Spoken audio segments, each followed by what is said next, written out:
நீ ராஜசேகரோட புள்ளைங்கிறத எங்கேயுமே நீ சொல்லக்கூடாது. என் செல்வாக்க, எனக்கு இருக்கிற கான்டாக்ட எந்த காரணத்துக்கும் நீ யூஸ் பண்ணக்கூடாது.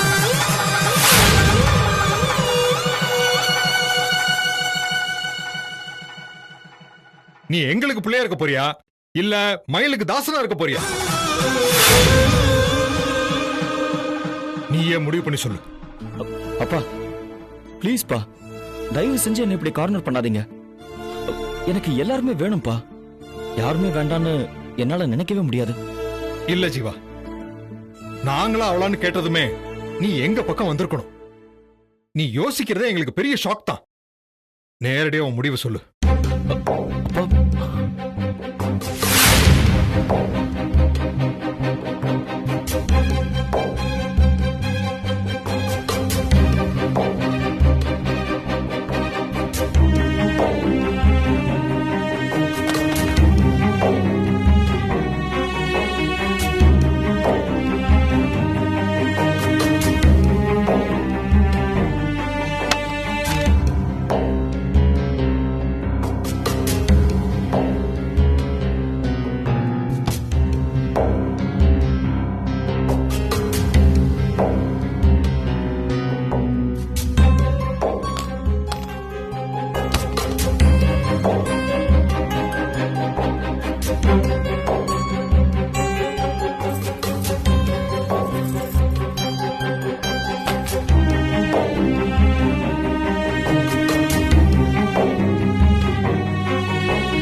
என்னடா பண்ற?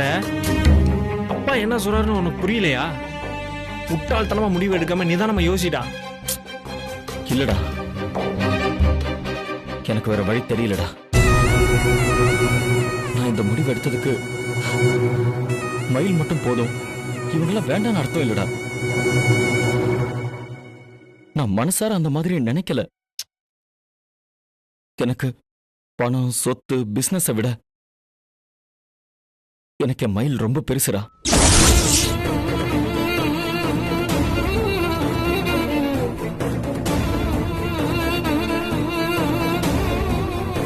என்ன மன்னிச்சிருங்கப்பா.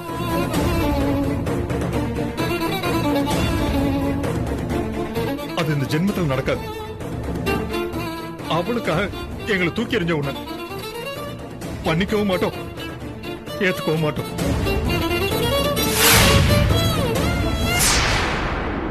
அப்பா நீங்களாவது கொஞ்சம் பொறுமையா. இனிமே பேச எதுவுமே இல்ல ரவி, எல்லாம் முடிஞ்சு போச்சு. இனிமே எங்க வாழ்க்கையில ஜீவான்னு ஒருத்தர் இல்ல.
ஜீவா என்னடா இப்படி பண்ணிட்ட?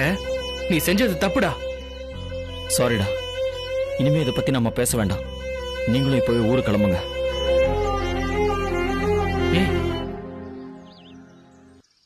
டேய், உன்னை தனியா விட்டுட்டு நாங்க எப்பறா போவோம்? டேய், நான் என்ன பண்ண போறேன்னு எனக்கே தெரியலடா. இந்த நிலைமையில என்னால உங்களுக்கு சப்போர்ட் பண்ண முடியாது. டேய், எங்களுக்கு இந்த வாழ்க்கையை கொடுத்ததே நீதானடா. நீ வசதியா இருந்தப்போ உன் கூட நாங்க சுத்திட்டு, இப்போ நாங்க உன்னை விட்டுட்டு போனா நாங்க மனுஷங்களே இல்லடா. டேய் ஆமாடா, நாங்களாம் ஒண்ணு இல்லாத நின்னப்ப நீ எங்களுக்கு ஆதரவா நின்ன. இப்போ உனக்கு ஆதரவா நாங்க நிக்கிறோம்டா. கடைசி வரைக்கும் உனக்காக நாங்க நிப்போம்டா. டேய், இந்த வார்த்தையை நீங்க சொன்னீங்கல்ல, அதுவே எனக்கு போதும்டா. நீங்க 2 பேரும் என்ன நம்பி வந்தீங்க. என் காதலுக்காக உங்க 2 பேரையும் நான் கைவிடுற மாதிரி ஆயிடுச்சு. டேய், அப்படிலாம் எதுவும் இல்லடா. இல்லடா, நீங்க அந்த மாதிரி நினைக்கலனாலும் எனக்கு அந்த உறுத்தல் இருந்துகிட்டே இருக்கும். இப்ப நீங்க 2 பேரும் கிளம்புங்க. என் நிலைமை கொஞ்சம் சரியான உடனே நானே உங்க 2 பேரையும் கூப்பிட்டுக்கிறேன். டேய், நான் என்ன டேய் ப்ளீஸ்ரா, என் சூழ்நிலையை தயவு செஞ்சு புரிஞ்சுக்கோங்க. டேய் டேய் ஜீவா,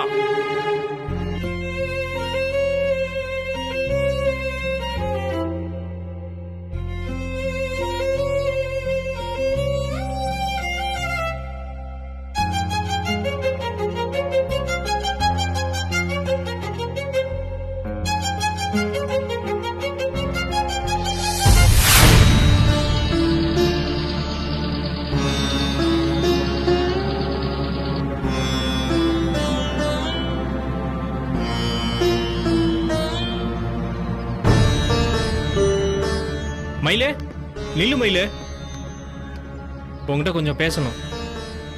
உங்க ஃப்ரெண்ட் விஷயமா தான் பேச போறீங்கன்னா மன்னிச்சிருங்கண்ணா, அதை கேட்க நான் தயாரா இல்ல. உன்னையும் எங்களையும் கனெக்ட் பண்றதே அவன் தான் மயிலு. அவனுக்காகவும் அவனை பத்தி பேசத்தானே நாங்க வந்திருக்கோம். இல்லண்ணா, அவரை பத்தி என்கிட்ட எதுவும் பேசாதீங்க. தயவு செஞ்சு என்ன விட்டுருங்க. மயிலே, உன்ன மாதிரி நாங்க நன்றி கேட்டவங்க இல்ல மயிலே. எங்களுக்கு ஜீவா தான் எல்லாமே. நாங்க வாழ்ற வாழ்க்கை அவனாலதான் எங்களுக்கு கிடைச்சது. அவன் வாழ்க்கை உன்னால அழியறத எங்களால வேடிக்கை பார்த்துட்டு இருக்க முடியாது மயில. என் மேல ஏன்னா அபாண்டமா பழிய போடுறீங்க? நான் என்னைக்குமே அவரை தொந்தரவு பண்ணதே இல்ல. அவர் உறவே வேணான்னு நான் விலகிதான் போயிட்டு இருக்கேன். அவர்தான் என் பின்னாலேயே வந்து அவரோட நிம்மதியை கெடுத்துக்கிறாரு. மனசாட்சியே இல்லாம பேசாத மயிலு. நீ அவன் உயிரை காப்பாத்திருக்க, அதே நேரத்துல அவனும் உனக்கு நிறையவே செஞ்சிருக்கான். ஸ்காலர்ஷிப் எக்ஸாம் எழுத வச்சதுல இருந்து 3 லட்சம் ரூபாய் மீட்டு கொடுத்தது வரைக்கும் அவன் உனக்கு நல்லதுதான் நினைச்சிருக்கான். நல்லதை மட்டும் தான் செஞ்சிருக்கான். சூழ்நிலையால அவன் செஞ்சதெல்லாம் உன்னை கஷ்டப்படுத்திருக்கலாம். ஆனா அதுக்கு பின்னால இருக்க அவன் மனசு உனக்கு நல்லாவே தெரியும். அப்படி இருந்தும் அவன் மேல நீ கோவப்படுறது ரொம்ப தப்பா இருக்கு மயிலு. அவன் மேல அக்கறையே இல்லாம நீ அலட்சியமா நடந்துக்கிற. ஆனா உன்னால அவன் நிஜமாவே அவன் குடும்பம், சொத்து, சொந்தம் எல்லாத்தையும் இழந்துட்டு இப்ப அனாதையா நிக்கிறான். உனக்கு தெரியுமா?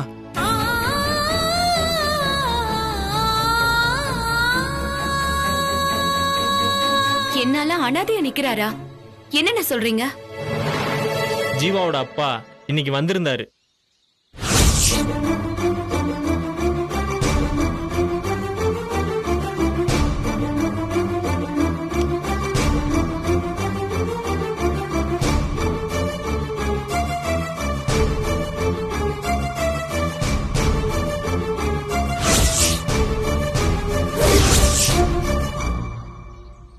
ஜீவா இடத்துல நாங்க இருந்திருந்தா சொத்து தான் முக்கியம்னு போயிருந்திருப்போம்.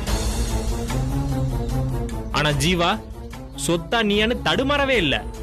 நீதான் முக்கியம்னு ஸ்ட்ராங்கா நின்ட்டான். எல்லாம் எதுக்காக? உனக்காக, உன் மேல இருக்கிற காதலுக்காக.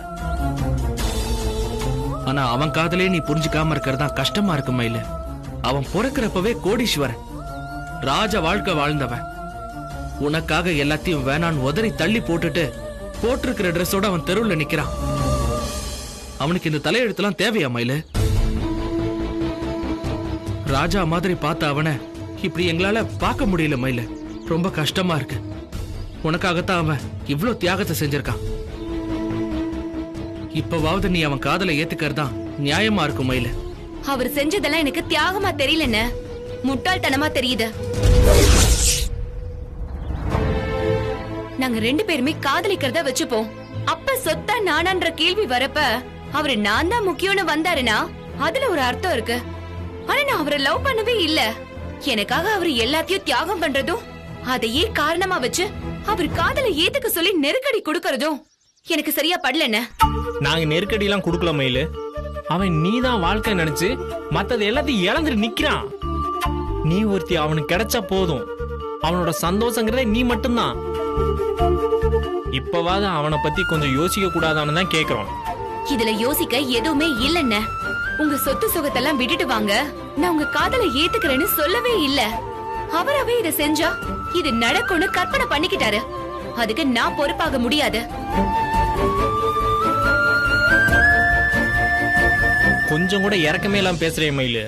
காதலுங்கிறது பூ மலர்ற மாதிரி இயல்பா வரணும்னு உங்க ஃப்ரெண்டு தான் அடிக்கடி சொல்லிட்டு இருப்பாரு. ஆனா எனக்குள்ள அப்படி ஒரு பூ மலரவே இல்லையே. அப்படி வராத காதல இறக்கத்தால வர வைக்க முடியாதுன்னு. ஐயோ, எனக்காக எல்லாத்தையுமே விட்டுட்டாரேன்னு எனக்கு அவர் மேல பரிதாபம் தான் வருது. நான் அதுக்கு காரணம் ஆயிட்டேனேன்னு உறுத்தலாதான் இருக்கு. அந்த பரிதாபமோ உறுத்தலோ என்னைக்குமே காதலா மாறாதுன்னு. ஏன்னா எனக்கு எது தேவைங்கிறதுல நான் ரொம்ப தெளிவா இருக்கேன். இப்ப கூட நீங்க சொன்னதெல்லாம் நெசமா நடந்திருக்கும்னு என்னால நம்ப முடியல. 300 தடவை கிணத்துல குதிக்கிற மாதிரி டிராமா போட்டாருல, அதே மாதிரி இப்ப கூட அவரு சிம்பத்தி டிராமா கிரியேட் பண்ணிட்டு இருக்க மாதிரி தான் எனக்கு தோணுது. இல்ல மயிலே, நாங்க அண்ணே, நெசமாவே இருக்கட்டும்னு. நடக்காத ஒண்ணுக்கெல்லாம் அவர் இப்படி முடிவு எடுத்ததெல்லாம் பெரிய முட்டாள்தனம். இப்பவும் ஒண்ணும் கெட்டு போகல. நான் முட்டாள்தனம் பண்ணிட்டேன், என்ன மன்னிச்சிருங்க, திரும்பவும் என்ன ஏத்துக்கோங்கன்னு அவரை அப்பா அம்மா கால்ல போய் சார விழ சொல்லுங்க. பெத்தவங்க மனசு என்னைக்குமே பழி வாங்கணும்னு நினைக்காதுன்னு. கண்டிப்பா அவரை ஏத்துப்பாங்க. அவனை விட்டு ஒதுங்கறதுலயே குறியா இருக்கையே தவிர அவன் காதலை ஏத்துக்கிறத பத்தி ஏன் யோசிக்கவே மாட்ற மயிலு? வீட்லயும் சரி வேலையிலயும் சரி ஏற்கனவே எனக்கு நிறைய பிரச்சனை இருக்குன்னு. தினமும் இன்ஸ்பெக்டர் தர பிரச்சனையில இருந்து எப்படி சமாளிக்க போறோம்னு அந்த டென்ஷன்லயே நான் தினம் ஓடிக்கிட்டு இருக்கேன். இந்த நிலைமையில காதல் கத்திரிக்கான்னு எதை பத்தியுமே என்னால யோசிக்கவே முடியாதுன்னு. என் வாழ்க்கை என் அம்மா ஆசைப்படுற மாதிரி தான் நடக்கும். முடிவா நீ என்னதான் சொல்ல வர மயிலு? வீட்டையும் இழந்து நீயும் கிடைக்காம என் ஃப்ரெண்டு தெருவுல திரியறதா உனக்கு சந்தோஷமா? தெருவுல திரியணும்னு முடிவெடுத்தது அவரோட தப்புன்னு திரும்ப திரும்ப இதுல என்ன குற்றவாளியாக்கி பாக்காதீங்க. இப்பவும் ஏன் நிம்மதியை கெடுக்கிற மாதிரி தான் அவர் நடந்துக்கிறாரே தவிர எனக்கு ஆதரவா அவர் எதுவுமே செய்யல. அவர் செஞ்ச காரியத்தால என் கோவம் தான் அதிகமாகுதே தவிர ஒரு துளி கூட எனக்கு அவர் மேல காதல் வரல, வரவும் வராது. உங்க ஃப்ரெண்டுக்கு ஏதாவது நீங்க நல்லது செய்யணும்னு நினைச்சீங்கன்னா நீங்க அவர் புத்தியில கொஞ்சம் உரைக்கிற மாதிரி சொல்லுங்க. நீ இந்த முடிவு எடுத்தது தப்பு, நீ திரும்ப குடும்பத்தோட சேர்றதா நல்லதுன்னு அவருக்கு கொஞ்சம் எடுத்து சொல்லி புரிய வைங்க. அதை விட்டுட்டு என் மனசை மாத்தணும்னு நினைக்காதீங்க. என்ன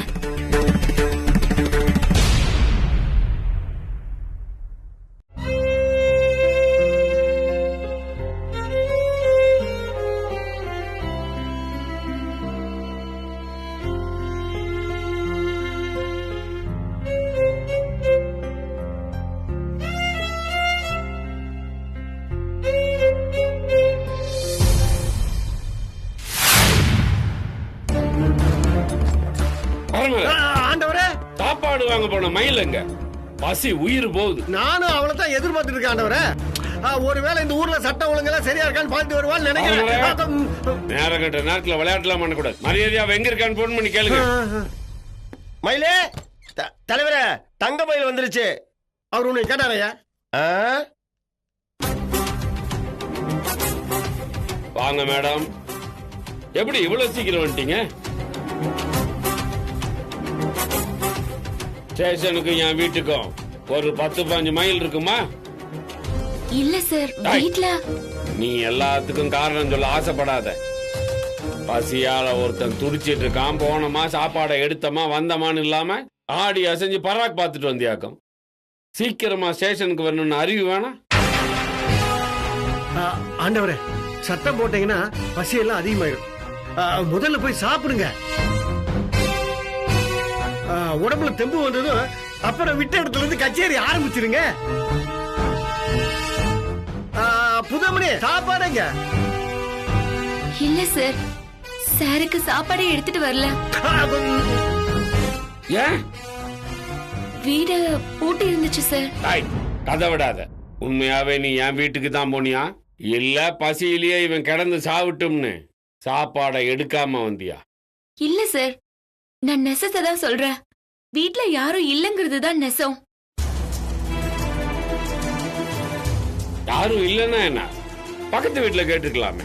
கஸ்தூரி சமையல செஞ்சு அங்க கொடுத்துருப்பாளே. விசாரிச்சேன் சார், அங்கேயும் கொடுத்துட்டு போகலையா. மேடமும் அவங்க அக்காவும் காலையிலேயே எங்கேயோ கிளம்பி வெளியே போயிட்டதா அவங்க சொன்னாங்க. கஸ்தூரி வெளியே போறத பத்தி என்கிட்ட சொல்லவே இல்லையே. சாப்பாடும் செய்யல, வெளியவே சாப்பிட்டுக்கிறதா இருந்தா அதையும் என்கிட்ட சொல்லிக்கலாம். ஒரு தகவல் சொல்லாம அக்காவும் தங்கச்சி எங்க போய் தொலைஞ்சிருப்பாளுங்க?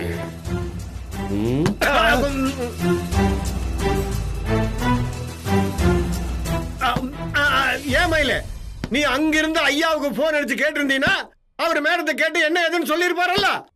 சார், நான் எல்லா நம்பருக்கும் போன் ட்ரை பண்ணேன் சார். நெட்வொர்க் பிஸியான தெரியல. யார் நம்பருமே கிடைக்கல சார். ஸ்டேஷன் நம்பருக்கு போன் பண்ணிருக்க வேண்டியது தானே? ஸ்டேஷன் நம்பர் எனக்கு தெரியாது சார். கேட்டீங்களா பரமன் சார்? சேர்ந்து 2 வாரமாச்சு. ஆனா இந்த மேடத்துக்கு இப்போ வரைக்கும் ஸ்டேஷனோட நம்பர் தெரியாதான். இந்த மாதிரி பொறுப்பு இல்லாத ஆளுங்கெல்லாம் டிபார்ட்மெண்ட்ல இருந்தா நம்ம டிபார்ட்மெண்ட் விளங்கிடும். இந்த வேலையோட ஸ்மார்ட்னஸ் புரிஞ்சு ஆக்டிவா இருக்க துப்பு இல்ல. நீ எல்லாம் நாளைக்கு ஐபிஎஸ் ஆகி கிழிக்க போற. ஆயிட்டாலும் மயிலு, எனக்கு தெரிஞ்சு உனக்கு அந்த ரைஸ் மில் வேலை தான் லைக். உன்னை இந்த ஸ்டேஷன் பக்கமே வர விட்ட கூடாதுன்னு நானும் எவ்வளவோ முயற்சி பண்ணேன்.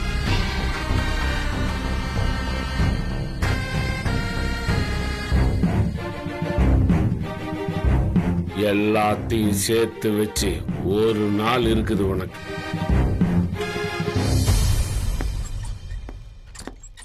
உனக்கு சேர்த்தா சொல்லிட்டு போறாரு. தங்கமயில ஏற்கனவே தலைவர் பசங்க இருக்காரு, வீட்டுல சாப்பாடு செய்யல, கோவம் வேற. அதுதான் எல்லாத்தையும் உன் மேல கொட்டிட்டு போறாரு. நீ ஒண்ணும் கண்டுக்காத, நான் பாத்துக்கிறேன், நீ போ. சரிங்க சார்.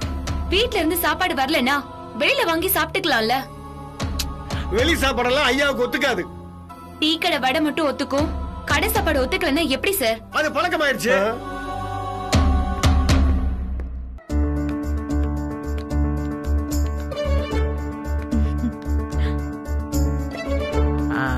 அங்க போய் பாப்போம். அங்கயா?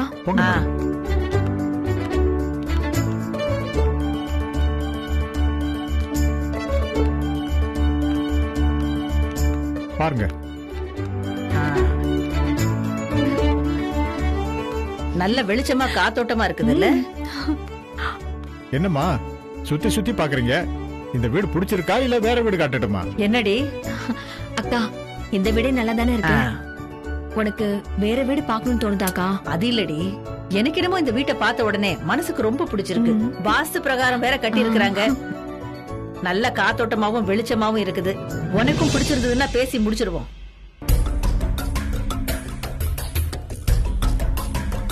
என்ன யோசிக்கிற? அக்கா, இல்லக்கா, அவரை ஒரு தடவை கூட்டிட்டு வந்து காமிச்சிடலாம்ல. அவருக்கும் பிடிக்கணும் இல்லக்கா. அடியே, அந்த மனுஷன் காலையில போயிட்டு ராத்திரிக்கு தானே வராரு. நாள் முழுக்க வீட்டுல இருக்க போறது நீதான். உனக்கு பிடிச்சிருந்தா போதும்டி, அவர்கிட்ட பேசிக்கலாம். சரிக்கா.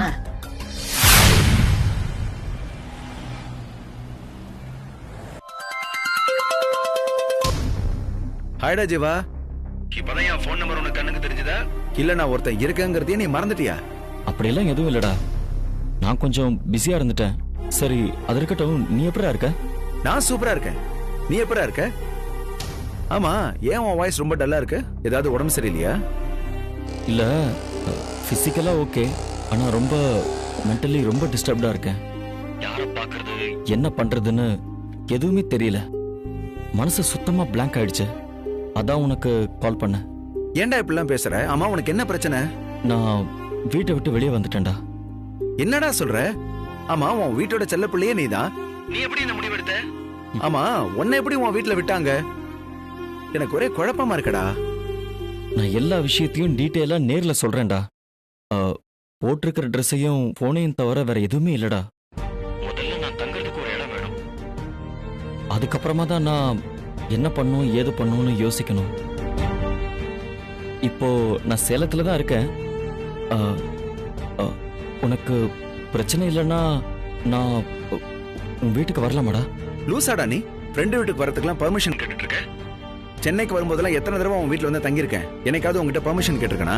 அதுவும் என் வீடுங்கிற உரிமையில தானே நான் வந்தேன். அதே உரிமையில நீயும் வாடா. இல்லடா, நீ ஈரோட்ல தான் இருக்கியான்னு கன்ஃபார்ம் பண்ணிட்டு வரலான்னு நினைச்சேன். டேய் ஜீவா, நான் எங்கேயும் போக மாட்டேன்டா, இங்கே தான் இருப்பேன். நீ உடனே கிளம்பி வா. ஆனா உன் லைஃப்ல எந்த கமிட்மெண்ட்டும் இல்லாதப்ப ஜாலியா சுத்தி தெரிஞ்சிட்டு இருந்தடா. ஆனா இப்ப உடஞ்ச தனியா இருக்கிறப்ப கொஞ்சம் வருத்தமா இருக்குடா. நான் இருக்கேன், நீ உடனே கிளம்பி வாடா. ஓகேடா. நான் அங்க வர்றதுல ஒரு சின்ன பிரச்சனை இருக்குடா. என்னடா பிரச்சனை? பஸ்ல வர்றது கூட என்கிட்ட காசு இல்லடா. உண்மைய சொல்லணும்னா என்கிட்ட டீ குடிக்கிறதுக்கு கூட காசு இல்லடா. என்னடா இது? சுத்தி இருக்கிற எல்லாருக்கும் கணக்கே இல்லாம செலவு பண்ற நீ. ஆனா உன் நிலைமை இப்படி ஆயிடுச்சே, இத நினைச்சா எனக்கு ரொம்ப கஷ்டமா இருக்குடா. சரி, நீ ஒன்னும் ஃபீல் பண்ணாத. ஒரு டாக்ஸியை பிடிச்சிட்டு வந்துரு, நான் செட்டில் பண்ணிடுறேன்டா. சாரி மச்சான், நான் உன்னை தொந்தரவு பண்றேன்னு நினைக்கிறேன். ஆனா எனக்கு உன்னை விட்டா வேற யாருமே இல்லடா. டேய், இதே மாதிரி பேசிட்டு இருந்தா நீ அடி வாங்குவடா. சீக்கிரமா டாக்ஸி பிடிச்சு வந்து சேரு, மத்ததெல்லாம் நேர்ல பேசிக்கலாம். ஓகேடா.